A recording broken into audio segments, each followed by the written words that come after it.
नकली हनुमान भी है और नकली राम भी है, जो देश को सही आईना नहीं दिखा रहा है। उसके गोद में संघ भाजपा के एजेंट चलाने मतलब एजेंडा को चलाने के लिए एक एजेंट के रूप में काम कर रहे हैं। ये जीतन राम मांझी जी हो, चाहे भाई चिराग पासवान हो या और भी दलित नेता हो। हमेशा राम को काल्पनिक बताने वाले जीतन राम मांझी, जो कि बिहार सरकार में पूर्व मुख्यमंत्री रह चुके हैं, वो अब राम मंदिर पहुंचे हैं, पूजा अर्चना कर रहे हैं, काफी सारी बधाई दे रहे हैं, लोगों को बोल रहे हैं कि रामलला की पूजा करनी चाहिए। इस पे हमारे साथ बात करने के लिए राजकुमार पासवान हैं, इनसे बात करेंगे। क्या जी, दलित नेता हैं जीतन राम मांझी, पहले राम का विरोध करते हैं, काल्पनिक बताते हैं, अब राम का पूजा करने। देखिए, जीतन राम मांझी जी का चाल चरित्र और चेहरा वो सबके सामने है। कब क्या बोलेंगे उसका कोई लेना देना नहीं है। जब भी जो मन में आया सो बोल दिया। कभी भगवान श्री राम को काल्पनिक बता देंगे, ये कभी कहेंगे कि इसमें शक्ति नहीं है, उसमें शक्ति नहीं है।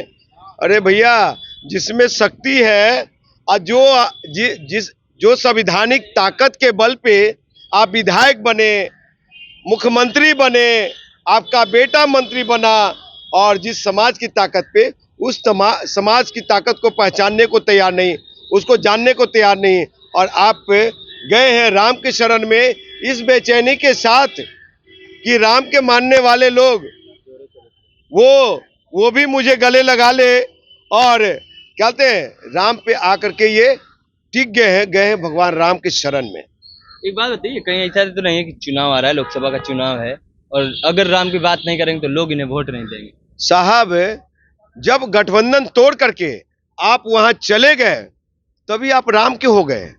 और वहां अयोध्या जाए या न जाए, उस असली भगवान राम की हम बुराई नहीं कर रहा हूं मैं, और न उनके बारे में कुछ बोल रहा हूं।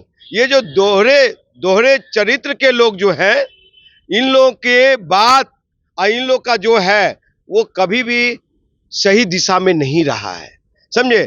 तो ये राम भक्त अब बनना चाह रहे हैं, नागपुरी संघी दलित बनना चाह रहे हैं, और जो नरेंद्र मोदी जी का नकली राम है, असली राम नहीं, उस राम की बात नहीं कर रहा हूं। हनुमान तो लोग बनते रहते हैं, आते रहते हैं, जाते रहते हैं, समझे।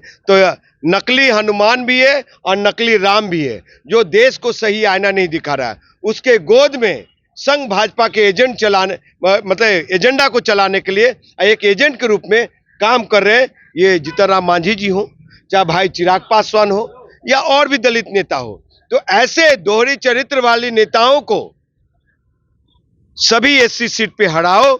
नरेंद्र मोदी खुद ब खुद हार जाएगा, एनडीए खुद ब खुद कमजोर हो जाएगा, भाजपा हार जाएगी। एक बात बताइए, जितने बिहार में दलित नेता हैं, जैसे सबसे बड़े तो जीतन राम मांझी हैं, चिराग पासवान है, इन दोनों की बात करें तो चिराग पासवान जिस परिवारवाद के खिलाफ मोदी लगातार विरोध करते हैं बिहार के नेताओं का, उसमें अब कहीं ना कहीं उन्होंने अपने जीजा को टिकट दे दिया। वहीं जो राम का विरोध करते थे, जिन्हें काल्पनिक बताते थे, वो अब कहीं ना कहीं राम को मानने लगे। आप भी तो दलित है, क्या लगता है, आप पे भी भरोसा किया जा सकता है? साहब, आपको बता दूं कि हमारी विचारधारा संघ भाजपा से नहीं मैच करता है, और नकली राम भक्ति में नहीं जाते हम। दूसरी चीज है, जो कल तक बिहार के 13 करोड़ आवाम को ये कह रहे थे कि मेरा बिहार फर्स्ट, बिहारी फर्स्ट का मतलब कुछ और है, तो मतलब साफ है कि परिवार फर्स्ट, चिराग फर्स्ट, चिराग फर्स्ट, परिवार फर्स्ट, और जीजा फर्स्ट, चाचा फर्स्ट, दीदी फर्स्ट, और मौसा फर्स्ट, मौसी फर्स्ट, यही रह गया है। आखिर परिवारवाद के खिलाफ जो कह रहे थे, नरेंद्र मोदी हमेशा लगातार बोलते हैं कि परिवारवाद है बिहार में, राजद में परिवारवाद है, महागठबंधन में परिवारवाद है, कांग्रेस में परिवारवाद है, लेकिन अब कहीं ना कहीं चिराग पासवान के पास भी परिवारवाद शुरुआत हुई, अभी बनोई है। क्या लगता है, भाई भी वापस आएंगे? देखिए, एनडीए गठबंधन जो है ना, एनडीए गठबंधन, इंडिया गठबंधन तो सिर्फ झूठ का, नाम का बदनाम है। इन नरेंद्र दामोदर मोदी साहब के नेतृत्व में भारतीय जनता पार्टी में, एनडीए में सबसे बड़ा परिवारवाद का खेल खेला जा रहा है। भ्रष्टाचारियों को जगह दिया जा रहा है, परिवारवाद को जगह दिया जा रहा है। और सुन लीजिए, बिहार के पासवानों की ताकत पे 5 सीटें, 3 अपने घर में, और सर दो सीटें बेचे जा रहे हैं। तो ये बताइए कि कौन तीन घाट? अब अरुण भारती तो समस्तीपुर भाई को खुद चिरा गया। पासवान। वही प्रिंस राज पासवान, क्या समाज के लिए क्या क्रेडिबिलिटी है, क्या समाज को दिया है? ये अरुण कौन है साहब, ये जानने की जरूरत है। बिहार में पासवानों की ताकत कमजोर नहीं है। चिराग पासवान को इस बार हराया जाएगा। हाजीपुर में, जमुई में जीजा को हराया जाएगा, समस्तीपुर में भाई को हराया जाएगा। पारस तो बोल रहे हैं कि 40 सीट पे हम लोग चुनाव लड़ेंगे। कौन? 40 सीट पे चुनाव लड़ने की बात कर रहे हैं। देखिए, पशुपति कुमार पारस जी को अगर बाबा साहब पशुपति कुमार पारस जी को अगर सपने में बाबा साहब आम्बेडकर आ गए हैं, समझे, और गरीबों का दर्द उनके पास है, दलितों का दर्द उनके पास जाग चुका है, तो प्रेम उभर चुका है, तो लड़ना चाहिए उनको।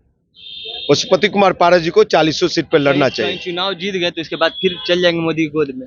अगर मोदी के गोद में जाते हैं वो, तो समझिए कि ये फिर नकली नागपुरी संघी दलित होंगे। और मेरी लड़ाई हाजीपुर में पशुपति कुमार पारस जी से नहीं, मेरी लड़ाई एनडीए उम्मीदवार चिराग पासवान से है।